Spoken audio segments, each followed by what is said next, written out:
each of us grandkids a notebook with Okay. all of that information from our heritage all the way back to France in the 1600s. It was really a cool thing she did. Yeah, wow. And do you speak a little French or? Oui, je parle un peu français. Mon français est très mauvais. Oh no, that's good. That's good. That's pretty. That's very good. And we will have time with you about probably another colleague of you who speak French too. So I'm talking about Jean-Claude Van Damme. During awesome. your movie with Stallone. The main antagonist in yeah, Expendables 2. Expendables 3 was Yeah. was the actually it was Expendables 2. Expendables 2, yeah. Jean Villain. Damn. Jean Villain. Three was with all the younger ones, Ronda Rousey and Victor Ortiz and the young crew of Expendables for 3. We're just finishing up Expendables 4. I leave tomorrow for Bulgaria. We're shooting a couple of new scenes to fit into Expendables 4. Okay. And that looks like that's going to come out in September of 2023. Okay. And I believe that's the last run of the Expendable, if my memory is good. I think it depends on how it does. If it does well in the box office, Yeah. I think we'll get to make a 5th one. But it really, it's a business at the end of the day. It boils down to money. Yes. My partner Benoit have a question for you. So go ahead, my friend, about Expendables movie. How were you approached for your role of Toll Road in the? Yeah, that's an interesting story. I've been acting since the early 2000s. My very first feature film was Cradle to the Grave with Jet Li and DMX. Okay. I got a call from my agent. I had met Sylvester Stallone on a couple of other occasions outside of filmmaking. Okay. Once at the Arnold, once at R1, Rico Ciparoli's gym in Laguna, El Segunda.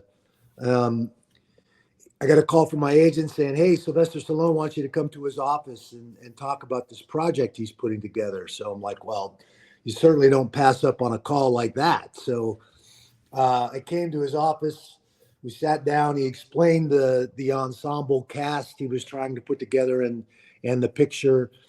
He had written a role called Hail Caesar, and it was originally written for Wesley Snipes. Okay. And Wesley was having some trouble at that time. Okay. So he was going to rewrite that character, and he wanted me to play Hail Caesar. Okay. A week later, after this conversation, he gets Terry Crews to play. Yeah, of course. Yeah. So he went back and wrote Toll Road as a character into the film, based on the discussion that we had in his office. And so I was very flattered that he didn't just go with Terry Crews. He actually took the time to write Toll Road into the script and keep me in the movie. He's a huge fight fan. He loves MMA. Obviously, he's a huge boxing fan, Rocky and all of that. But he really respects and likes MMA as well. So I think that's what helped me get the job for sure. And you are the perfect fit for a testo man. So if you know what I mean, so, that's pretty cool. So basically, you start your career as a combat fighter. So how did you get interested by the combat sports? Well, I started wrestling at 10 years old. Okay. It's you were young. A long time ago. little bit different system in the States. We have athletics in our school system, and I started wrestling in school. Okay. In junior high school in the 7th grade. Wrestling amateur, amateur wrestling. Yeah. Okay. Collegiate. Yeah, collegiate. Okay. Our American style, folk style wrestling. Okay. And eventually, when I joined the Army, I ended up wrestling freestyle and Greco-Roman wrestling, the international styles as well. So I have a strong wrestling background. I was coaching at Oregon State as a wrestling coach at a university, and saw this videotape of these guys fighting in a cage. And one of them happened to be one of my teammates from college, Don Fry. Okay, Don Fry. Don Fry and I were teammates back at Oklahoma State back in college. So I was immediately attracted to the sport, saw the opportunity to apply all my years of wrestling and become a professional athlete. So I had to leave my coaching job at Oregon State and jump full into being a fighter. And thankfully it worked out. Okay, Mr. Couture, 25 years ago at UFC 13 in 1997, you made your MMA debut and defeated the late Finnish fighter Tony Alme, aka Ludwig Borgia, in professional wrestling. Yeah. In less than 1 minute. And in the tournament final, you defeated Stephen Graham to become the heavyweight tournament champion. Can you talk about this wonderful accomplishment? Yeah, that was obviously my very first fight, my very first show. I fought twice that night. I didn't even see those guys until we stepped on the scale to weigh in. So I had no idea what they looked like, what they're going to fight like. It was a little bit different back then. You know, it wasn't like I could pull up video and study them to get ready for them. They were both very big, great big guys, and I'm not. So I was like, what the hell did I get myself into here? This is a little crazy, but my wrestling served me well. I was able to take them both down and control them on the ground and eventually beat them. So it worked out. It was a good night, and it was a crazy night. Not used to having a bunch of rabid fans, screaming, hanging over the fence, trying to pull at your clothes and pull at your shirt. And I think that night that was very different than very different than a wrestling match. But I think there were more fights in the stands that night than there were in the cage. Actually, it was a little bit different crowd. Yes, and after this accomplishment,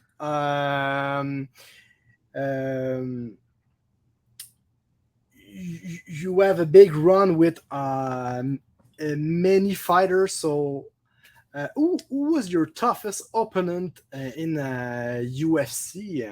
Well, they were all tough. Every one of them was tough and posed certain problems. But the toughest fight that I had, I think, in my career was the first time I fought Pedro Hizzo.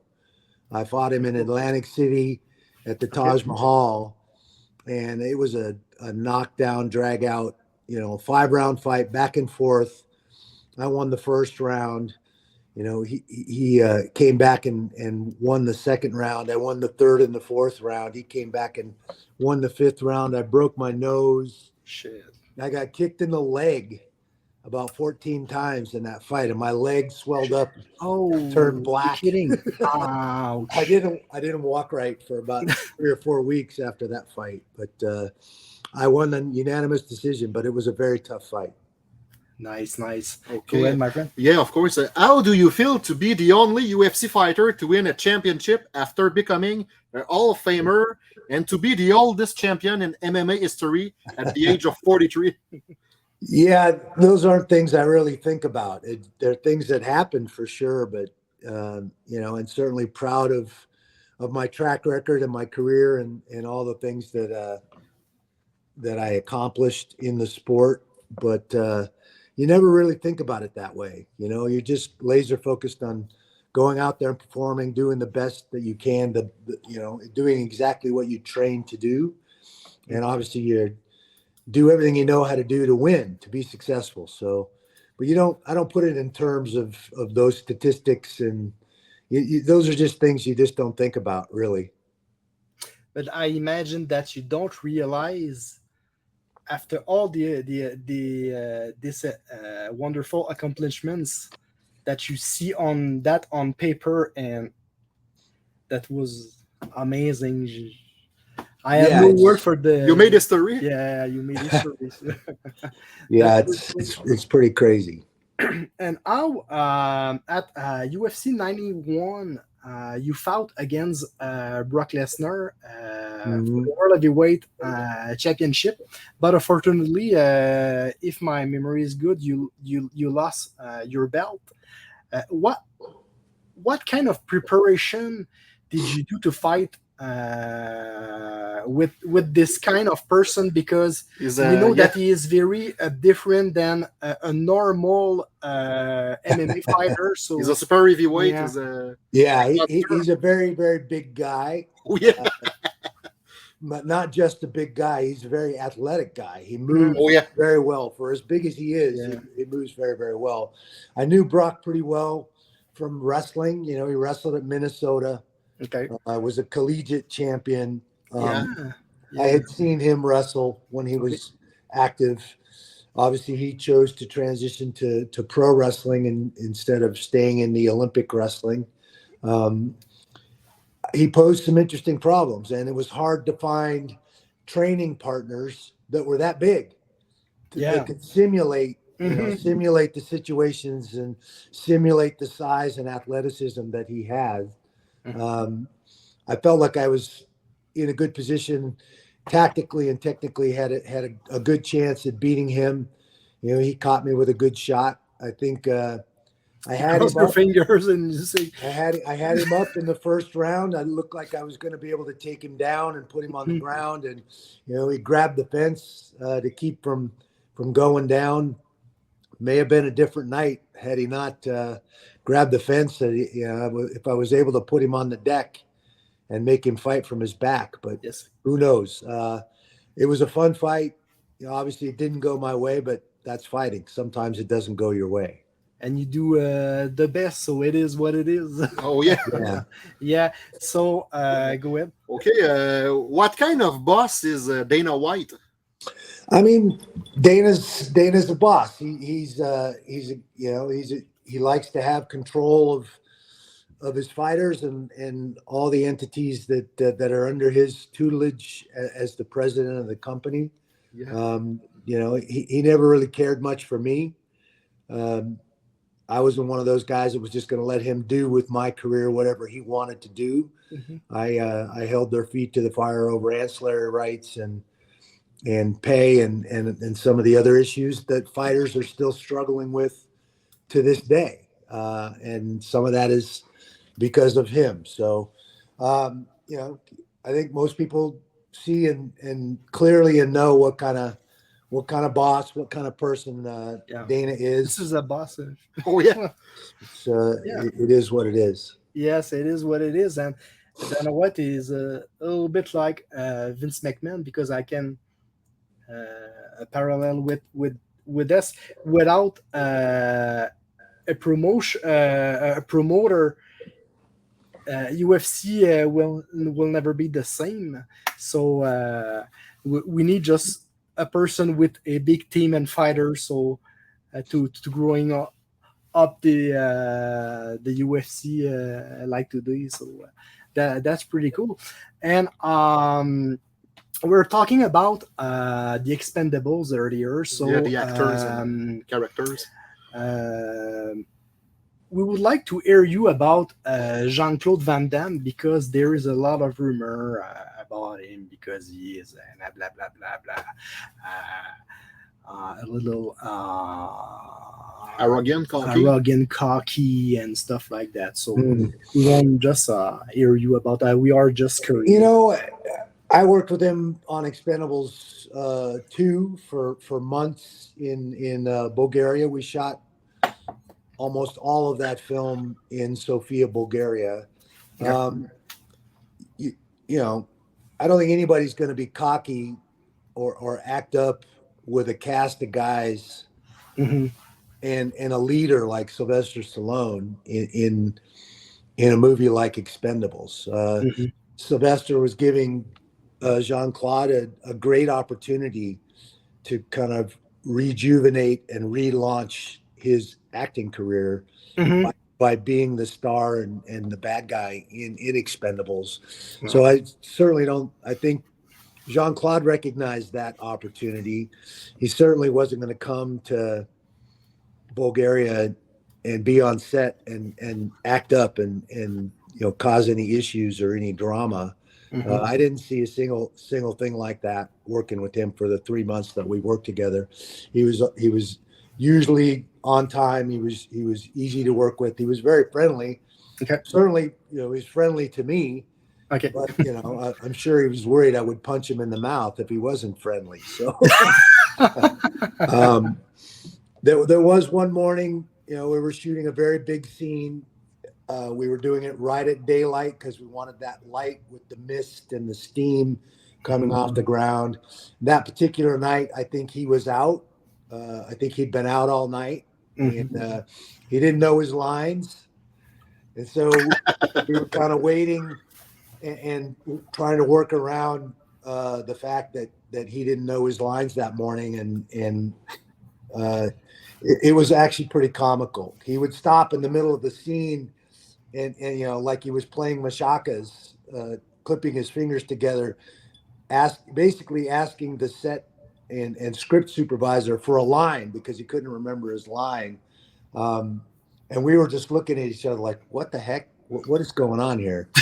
And it was pretty funny. Sly was commenting about it, and we were all trying not to laugh because we were in front of the camera. But it was a pretty comical scene. We ended up getting through the scene.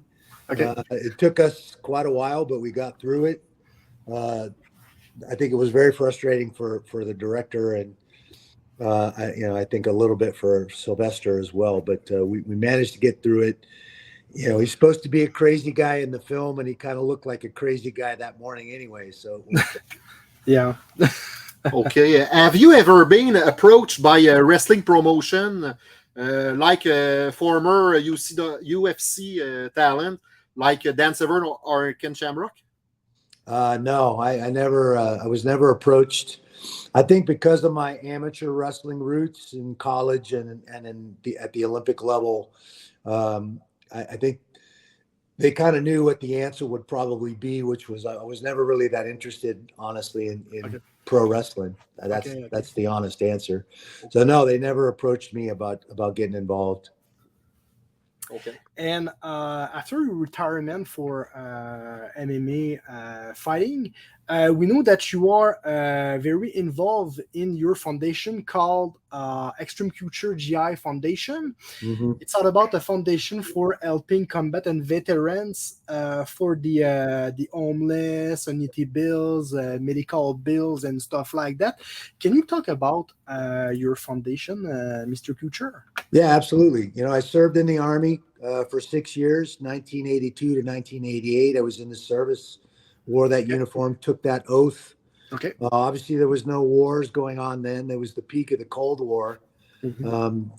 And now, since 9/11, we've had a lot of soldiers that have gone to combat and come back messed up, come back wounded, both inside and outside. And so as a former soldier and in a different phase and time in my life, I wanted to find a way to help those guys and gals.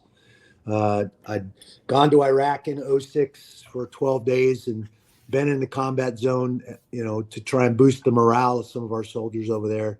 And I went to the hospitals in 2007 and saw some of the soldiers fresh off the battlefield after being wounded.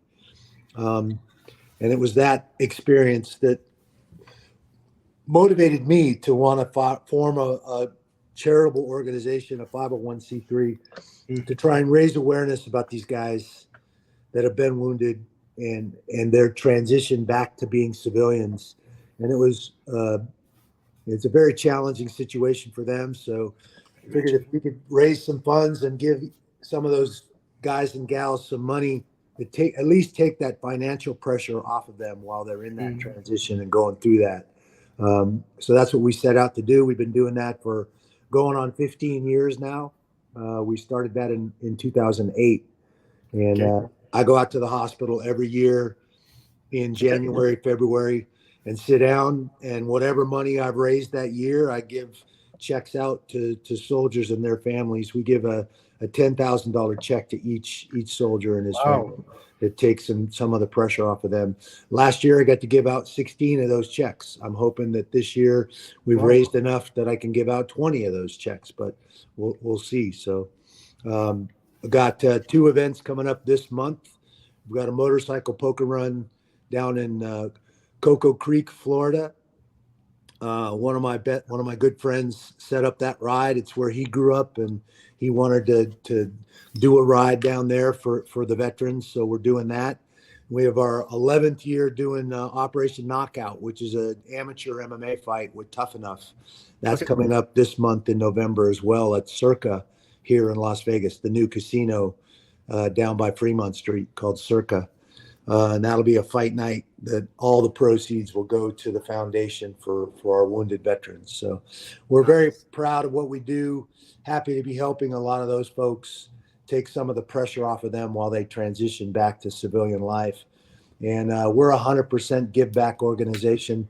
I don't really have any overhead. All these people are either my friends like Dave or they already work for me at the gym. So we don't have any salaries or any overhead really. So 100% of everything we raise goes into the hands of a soldier and his family. Super cool. So everyone, go to xcgift.org if you need more information about Extreme Couture GI Foundation. All the informations on the websites are there. So thank you so much, Mr. Couture. You are probably one of the best humble person I met in my life, and you are so generous. This is an honor and privilege. Just before ending, as usual, Benoit, aka Nostradamus Ben, because his nickname is about Nostradamus, a French prophet in the Nostradamus. Yes, Nostradamus. And as usual, after all our podcasts, he tried to predict the future of our guests. So go ahead, my friend. Probably you're gonna kick my ass if I piss you off. No, it's a joke. No, seriously, I predict to you another main character in an eventual movie. Okay, awesome. Yeah. I'm enjoying acting. It's certainly a lot easier than getting punched in the face. I'm having fun getting in a little bit more involved in producing some projects, and eventually I'd like to try directing and telling the story as well. But I'm having a great time chasing acting jobs and playing characters now. It's been fun. Thank you. I appreciate that prediction. Okay, you're welcome. Thank you for accepting our invitation, Mr. Couture. Be careful and have a great day, my friend. Thanks. Be well. You guys take care. Goodbye, Mr. Couture. Bye-bye. Bye.